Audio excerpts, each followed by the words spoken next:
जी, शेर कैसे बना माँ दुर्गा का वाहन। शेर का माँ दुर्गा का वाहन बनने की कहानी तब शुरू होती है जब देवी पार्वती घोर तपस्या करके भगवान शिव के पति के रूप में पाने की कोशिश कर रही थी।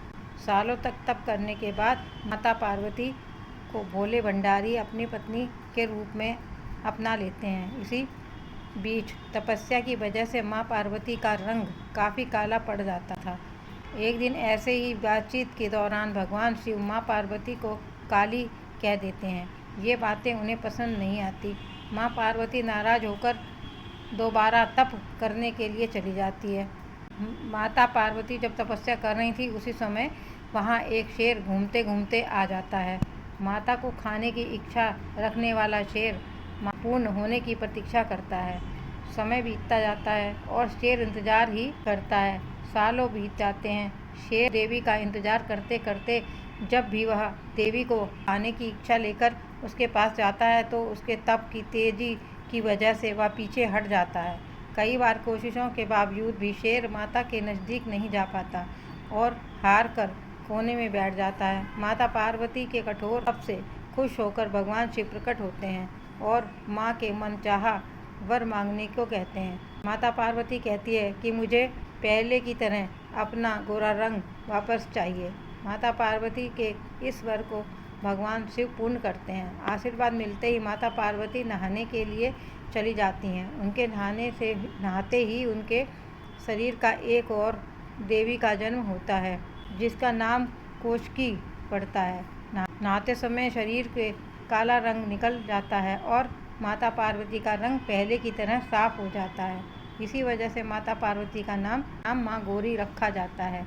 नहाने के कुछ देर बाद जब माता पार्वती बाहर आती हैं तो उनकी नज़र शेर पर पड़ती है जो माता को खाने की प्रतीक्षा में भूखा ही एक कोने में बैठा था। माता पार्वती भगवान शिव के पास जाती हैं, उनसे वरदान मांगती हैं। माता पार्वती कहती हैं कि हे नाथ, ये शेर सालों से मुझे भोजन के रूप में ग्रहण करने के लिए इंतजार कर रहा था। जितना तप मैंने किया है उतना ही तप मेरे साथ इस शेर ने भी किया। इसी वजह से आप इस शेर को वरदान के रूप में मेरी सवारी बना दीजिए।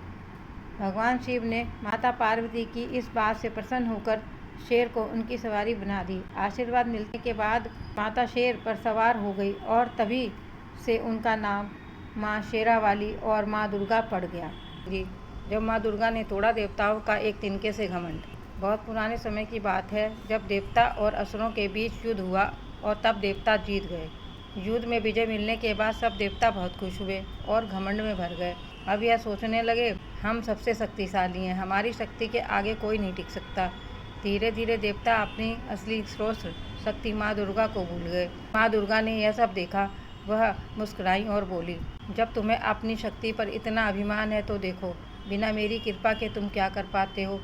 ऐसा कहते ही माँ शक्ति अंतर्धान हो गई। ऐसे ही माँ दुर्गा गईं, सूर्य की रोशनी मध्यम पड़ गई, वायुदेव का वेग रुक गया, इंद्र का ब्रज कमजोर हो गया, अग्नि देव जल न सके, सारा ब्रह्मांड अंधकार और निर्मलता से भर गया।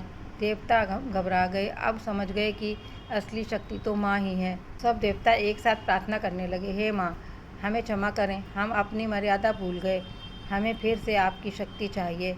उनकी भक्ति सुनकर माँ दुर्गा फिर प्रकट हुई। उन्होंने कहा, जब तुम विनम्र और निस्वार्थ रहोगे तब तक मेरी शक्ति तुम्हारे साथ रहेगी, पर जब घमंड करोगे तो शक्ति दूर चली जाएगी।